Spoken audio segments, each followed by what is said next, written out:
When you think about stepping foot into a completely foreign country for the very first time, the mind usually conjures up these grand, sweeping, cinematic Oh, images. absolutely. Like a movie montage. Right, like you picture yourself standing at the base of some towering ancient monument or maybe trying to navigate the chaotic, sprawling plaza of a foreign capital. Yeah, we tend to imagine culture shock as this monumental, overwhelming hurdle. Exactly. But the reality, the true test, the moment where you fundamentally feel the reality of being an outsider, it doesn't happen at a famous landmark. No, it really doesn't. Culture shock is like standing in a brightly lit aisle, desperate for bread, and suddenly realizing you don't actually know the syllables to ask another human being for help. Yes, that specific moment. It is surprisingly terrifying. It really is. I mean, Uh, it strips away your entire adult identity in a second. Yeah. Suddenly, you possess the communicative power of a toddler, yet you're placed inside this highly complex, systematic environment designed to manipulate consumer behavior. Wow, yeah, that's exactly it. It's survival, basically boiled down to its most mundane but also most essential level. Which brings us to what we're looking at today. For this deep dive, we have a really fascinating document in front of us. We do. It's brilliant in its simplicity. It is. It's a literal survival blueprint, though, it's masquerading as a highly structured, beginner to lower intermediate English language audio lesson. Right, an ESL lesson. Exactly. And the entire focus of this curriculum is navigating that ubiquitous, universal human experience, which is the supermarket. The grocery store. Yeah, The great equalizer. the great equalizer, yes. And our source material today gives us the complete structural outline for this exact lesson. It lays everything out. It really does. It dictates the target vocabulary, the exact situational dialogue, the phrase breakdowns, and even the precise strategy for pronunciation practice. And it's explicitly designed to be friendly, clear, slow-paced, for a visual and audio audience. Right. But for you listening right now, we aren't just going to read through a dry lesson plan. That's not what we do here. Definitely not. We are going to aggressively unpack the brilliant simplicity of this curriculum to really understand how it systematically rebuilds a person's ability to exist in society. Because, honestly, when you look closely at how we teach someone to navigate a supermarket from scratch, Yeah.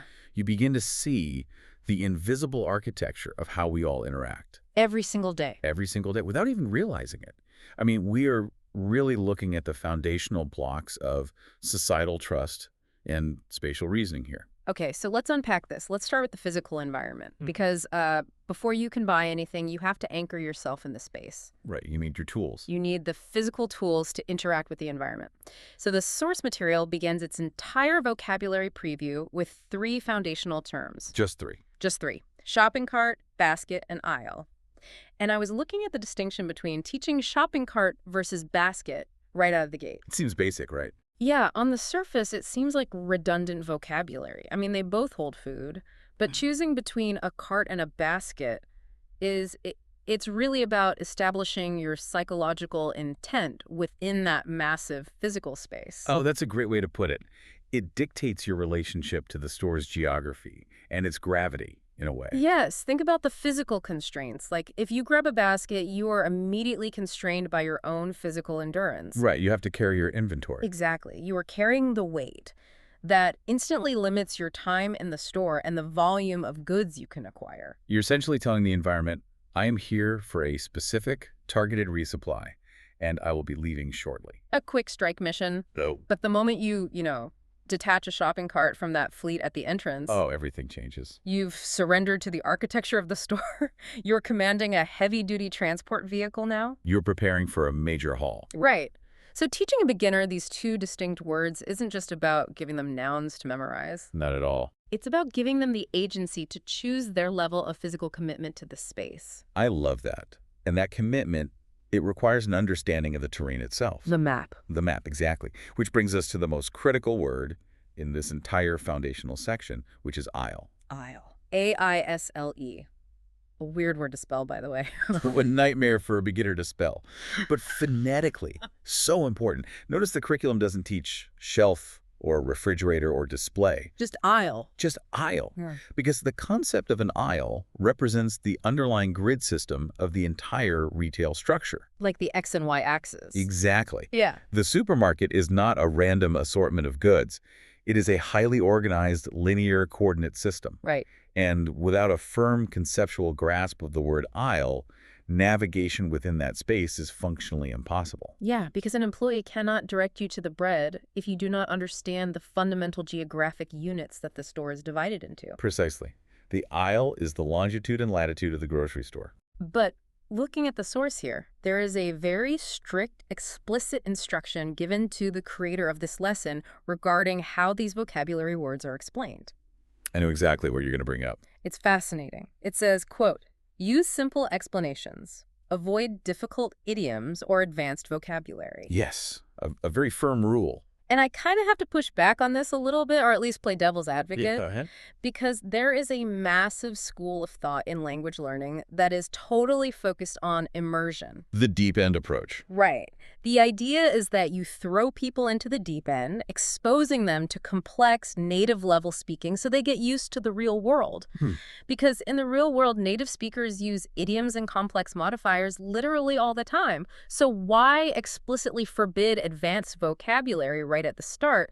Aren't we kind of doing the learner a disservice by sanitizing the language? That's a really valid question. And, immersion is incredibly valuable for developing fluency and cultural nuance over time. Right. But we have to remember the immediate context of this specific lesson. The learner is trying to survive in a physical space right now. Today. They are hungry today. Exactly. And literal navigation requires literal language. What's fascinating here is that idioms rely on a shared cultural context. Which they don't have yet. Right, which is exactly what the beginner lacks. So if we introduce idioms into a spatial navigation scenario, they actually become actively dangerous to the objective. Because the brain is trying to map the spoken word to a physical object in the room. Precisely. Imagine a beginner asks an employee where the milk is, and the employee uses an idiom. Like they say, oh, head down aisle 3, it's right up your alley. Oh, no. Or it's just a stone's throw away. Right. If the learner translates that literally, they are now scanning the brightly lit dairy section, looking for a dark brick-walled alleyway. Or looking for someone throwing actual rocks. That's terrifying. It is. The cognitive load of navigating a new country is already immense. Adding colorful, non-literal modifiers completely derails the primary objective, which is, locating sustenance. Locating food. So the curriculum forces the dialogue to be literal because the physical architecture they're navigating is literal. Wow, that makes a lot of sense. You don't teach poetry when someone is asking for directions out of a maze. Exactly. You give them the literal turns, left, right, straight. So, okay, you've secured your vehicle, the cart, and you understand the coordinate system, the aisles. But a map is useless if you don't know what you're hunting for. You need a target. Right. So how does a curriculum decide which 5 words out of a 40,000 item supermarket are the absolute most critical for survival? It really requires a ruthless curation of human need. And the source provides a very specific, highly curated list of core staples to teach. What's the list? Here's the list: bread, milk, eggs, vegetables, and fruit. Okay, that's really interesting. Right. Here's where it gets really interesting. When you look at those first 3, bread, milk, eggs, they are incredibly elemental. The absolute basics. They represent the foundational baseline of a Western-style grocery survival run. I mean, think about it. When a massive snowstorm is forecasted, those are the shelves that get stripped bare first. Oh, always. Panic buying is always bread and milk. Exactly. And they are highly perishable, which means they require frequent trips. The curriculum is implicitly targeting the highest frequency visits a learner will ever make. It's focusing on repetition. Yes. But then the list pivots. It moves from bread, milk, eggs, these specific items, to vegetables and fruit. And it kind of hit me when I was looking at this list. What's that? Teaching the word fruit instead of apple is, well, it's like teaching someone where the documents folder is on a computer, rather than teaching them the name of a single PDF file. Oh, I love that analogy. It gives them the root directory to search within. Right. That is a perfect way to conceptualize it. You are teaching the learner how to classify the world around them. Bread, milk, and eggs are micro items. They're specific, high-frequency targets. Go here, get this exact thing. Right.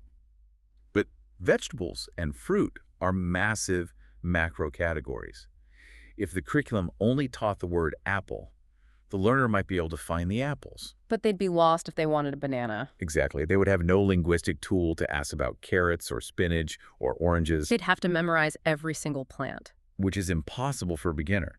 So by teaching the macro categories, the curriculum provides the vocabulary to identify entire zones of the supermarket grid. You are giving them the structural folders rather than forcing them to memorize 50 different individual crops. So smart. Okay, so let's look at how the source material puts these staples into action. Right. How do they use them in a sentence? It provides the specific example dialogue for the lesson. Yeah. It's an employee giving directions to a customer. And the text says, quote, "The milk is in aisle 3 near the eggs." And we were just talking about literal navigation. And this sentence right here is just a fascinating piece of spatial reasoning. It really is. Because the employee doesn't just give the absolute coordinate of aisle 3. They anchor it. They provide a landmark. If we connect this to the bigger picture, this beautifully demonstrates relative spatial reasoning, which is how human beings naturally navigate complex environments anyway. Right, we don't think like GPS satellites. No, we don't. Supermarkets are designed with relational geography. Things that are consumed together or, stored in similar thermal conditions are placed together. The cold stuff is with the cold stuff. Exactly. So by saying near the eggs, the curriculum is teaching the listener not just a location, but a psychological association. It acknowledges that the human brain prefers landmarks over abstract numbers. Aisle 3 is just an abstract number. Right. Aisle 3 is an abstract coordinate that requires the learner to physically look up at the signs hanging from the ceiling. But the eggs is a physical, recognizable object that they can scan for visually at eye level. It grounds the abstract in the tangible. Perfectly said. But, a map and a list really don't mean anything if you're lost and alone. Eventually, all that internal knowledge, knowing you need milk, knowing it's in a category, knowing the word for aisle, it has to become external. You have to speak. You have to engage with another human being. You have to breach the social barrier. The transition from the internal monologue to the external inquiry. That's a huge hurdle. Huge! And the source text gives us the vital phrases for initiating this interaction. The target phrases here are, "Excuse me, where can I find?" and "I'm looking for." Okay, let's break those down. Let's start with "excuse me." It is such a tiny phrase, but, from a sociological standpoint, it does so much heavy lifting. It's doing a lot of work. It really is. I see it as a linguistic buffer. How do you mean? Well, think about it. If you walk up to a shelf stalker, someone who is engaged in their own task, stacking cans or whatever, and you just state loudly, "Where is the milk?" It is startling. Aggressive. It is. It's a sudden, uninvited demand on their cognitive processing. You are breaching their personal space without any warning. So, "excuse me," politely acknowledges the interruption. It's like a gentle tap on the shoulder. Exactly. It's the linguistic equivalent of a gentle tap on the shoulder. It is the necessary preamble to a request, signaling that you are about to initiate a cooperative social exchange. It acts as the universal key to unlocking interaction with a stranger. Yes. And once that preamble is established, the source provides two distinct structures for the inquiry itself. Where can I find? And I'm looking for. Right. Which seem identical at first glance. They do. While they serve the exact same functional purpose of locating an item, they approach the problem from two entirely different psychological angles. Break that down for me. Okay, so where can I find? Is inherently action-oriented. It is a direct request for geographic data. It centers the inquiry on the location of the object in the physical space. You are asking for the coordinates. Exactly. Give me the X and Y. But then you look at, I'm looking for Kai, and it doesn't even sound like a question. No, it doesn't. It's not phrased as one. It is a declarative statement. Yeah. You are essentially just announcing your internal struggle to a stranger. I am lost and I need apples. Yes. You are describing your current state of being. I am currently in a state of searching for apples. And you're relying entirely on the unspoken social contract that the employee will feel obligated to resolve that state for you. It's a much softer approach. It is. It relies heavily on cooperative conversational norms. The employee understands that stating a need in this specific environment is implicitly a request for assistance. Right. Providing both of these options at a beginner curriculum is just a brilliant pedagogical move. It gives the learner a tool for direct, coordinate-based inquiry and a tool for softer, need-based expression. Okay, so let's look at the full example interaction the source gives for this moment. It goes like this. Excuse me, where can I find the milk? The milk is in aisle 3, near the eggs. Thank you. You're welcome. Very clean. Very clean. But I have to be honest, when I first read that script, my immediate reaction was, this is incredibly robotic. You thought it was too stiff. Way too stiff. I want to push back on this design. Are we not, in a way, stripping away their humanity? We are basically teaching immigrants or visitors to act like walking vending machines. Input request, output gratitude. Right. Input request, receive coordinate, output gratitude. Where is the cultural integration in that? Like, why doesn't the curriculum encourage the learner to ask how the employee's day is going? Or maybe make a small observation about the store? Small talk. Small talk. Isn't the whole point of language learning to connect with people? So what does this all mean? Why such a dry script? Well, language is fundamentally about connection, yes. Yeah. I won't argue with that. But in this specific environment, the primary goal of the connection is frictionless survival. Frictionless. Right. You have to consider the reality of the retail space. Both the customer and the employee are functioning within a highly predictable, standardized conversational script. They both have roles to play. Exactly. The employee is managing inventory. The customer is attempting to fulfill a biological need. Small talk in this specific context actually introduces massive friction for a beginner. Because it introduces unpredictable variables into the script. Precisely.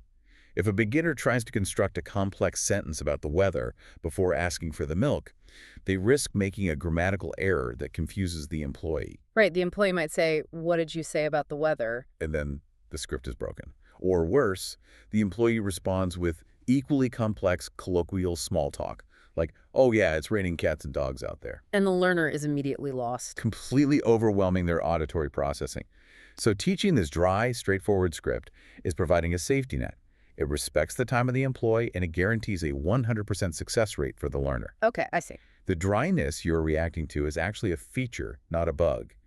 It is a perfectly optimized verbal transaction designed to eliminate anxiety and ensure the biological need is met. Okay, I can see that. The goal is to get the milk and survive the interaction, not to become best friends with the dairy manager. Exactly.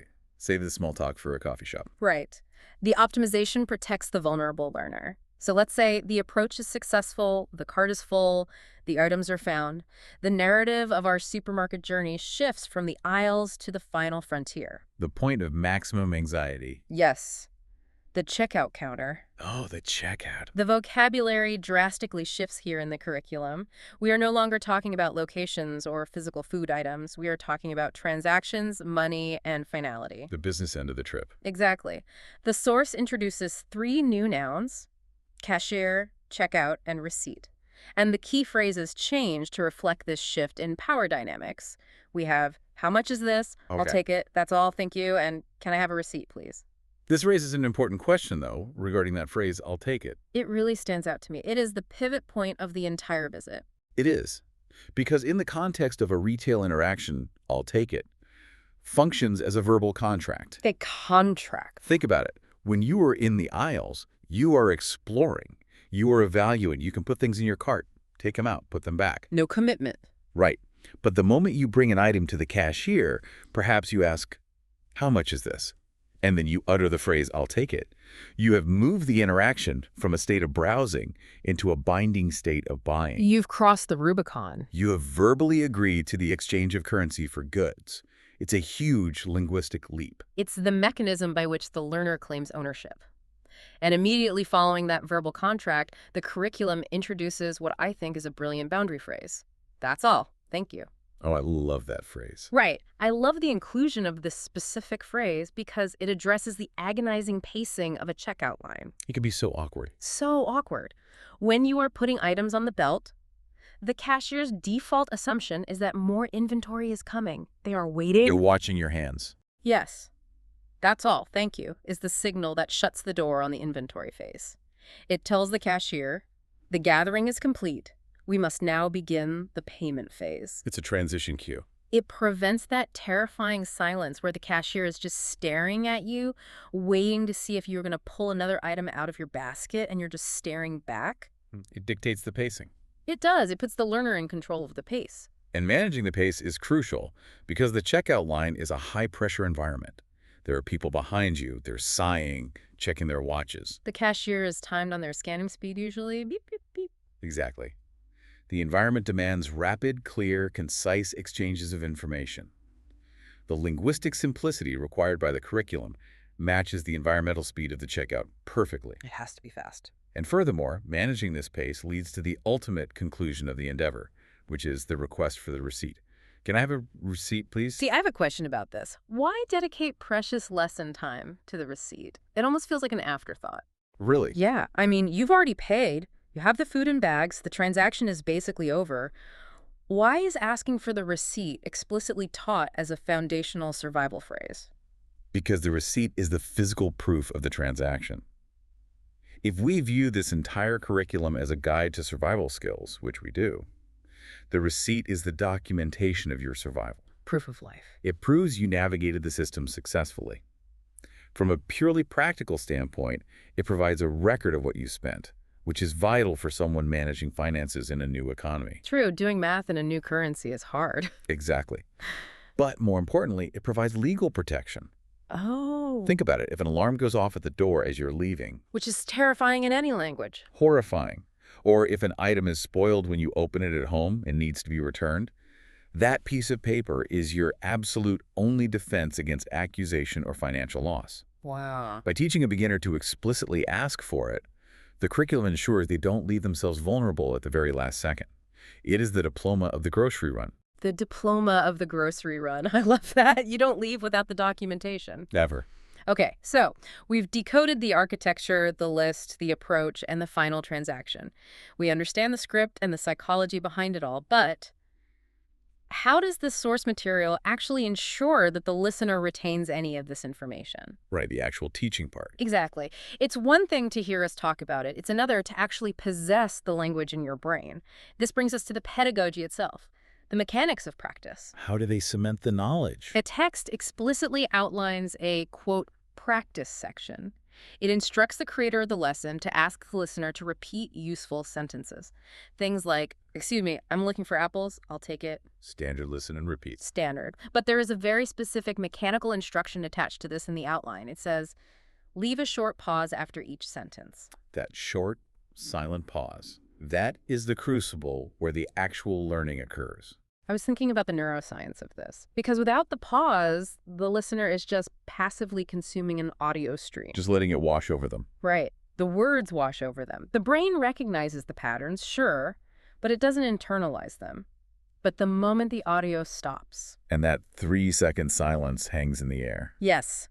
A massive cognitive demand is suddenly placed on the listener. They have to perform. They have to retrieve the vocabulary from their short-term memory, engage Broca's area in the brain to construct the phonetic sequence, fire the motor neurons to move their tongue, lips, and vocal cords. And physically push the language out into the room. Exactly. That pause forces active recall. It physically rewires the neural pathways. It's like reps at the gym.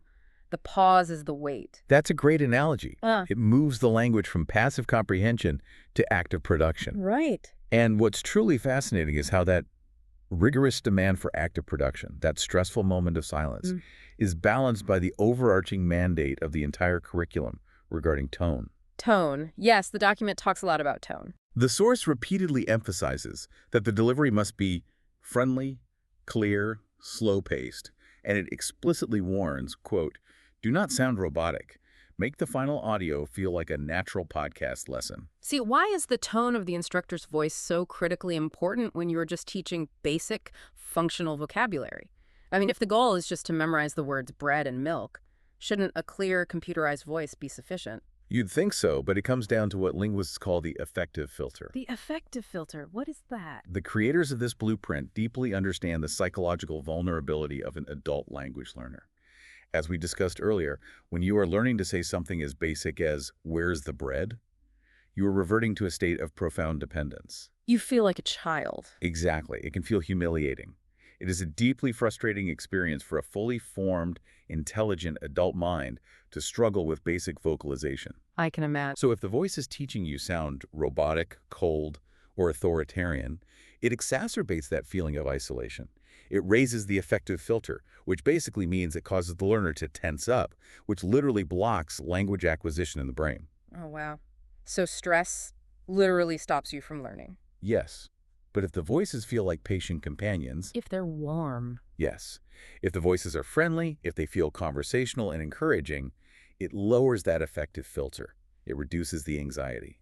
So they feel safe trying to speak during that silent pause. Exactly. It creates a safe psychological space where making a phonetic mistake during that short pause isn't a failure. It's simply a necessary step in the physical process of learning. The empathy baked into the tone of the delivery is just as critical to the pedagogy as the vocabulary list itself. It's incredible how much thought goes into the architecture of a simple audio lesson. It's not simple at all, really. No, it's not. And when you look at the specific practice sentences they chose for that pause section, let me read them. Excuse me, where can I find the bread? I'm looking for apples. How much is this? I'll take it. That's all. Thank you. Can I have a receipt, please? It's the whole journey. It is. In just 7 sentences, they have perfectly encapsulated the entire hearer's journey of the grocery store visit. From the initial polite breach of the social barrier to the navigation, the selection, the transaction, and the final documentation. And the curriculum explicitly ends with a closing review, encouraging the listener to practice the entire dialogue again from start to finish. Repetition. Repetition. But also, it serves a profound psychological purpose. By encouraging the learner to repeat the entire arc, it builds immense confidence. I can see that. It proves to the learner that this massive, overwhelming, seemingly chaotic environment of a foreign supermarket can be entirely conquered and their basic human needs can be met with just 7 manageable, incredibly predictable sentences. It demystifies the experience. Completely. It proves that complex societal participation can be broken down into conquerable steps. Exactly. Well, we have traced the entire path today. For you listening, we saw how understanding the physical constraints of carts and the grid coordinates of aisles is, the necessary first step to spatial dominance. Setting the foundation. Right. We looked at how identifying macro and micro categories anchors you in the space. We examined the precise sociological mechanics of the approach, that gentle buffer of, and the crucial distinction between asking for a location and stating a need. The psychology of the interaction. Yes, and we analyzed the immense psychological weight of the checkout transaction, the verbal contract of "I'll take it," and the legal protection of the receipt. The diploma. The diploma. And finally, we saw how the mechanical repetition, the forced neural firing within that crucial short pause, is the forge where passive listening becomes actual survival capability. It really has been an extensive look into what appears, on the surface at least, to be the most elementary of language lessons. Right, a beginner's tape. But as we've seen, an analysis of this beginner English curriculum reveals something profound about how deeply formulaic our daily retail interactions truly are. We rely on these rigid, optimized scripts so that we can function alongside strangers in highly complex, high-pressure environments. We all follow the script. We do. Oh. The curriculum doesn't just teach English. It teaches the unspoken rules of modern consumer society. Which brings me to a final thought I want to leave you with today. Lay it on us. We've spent this entire deep dive marveling at the beautifully structured, predictable social dance of the supermarket. The forced, somewhat vulnerable conversation between a lost learner and a helpful employee.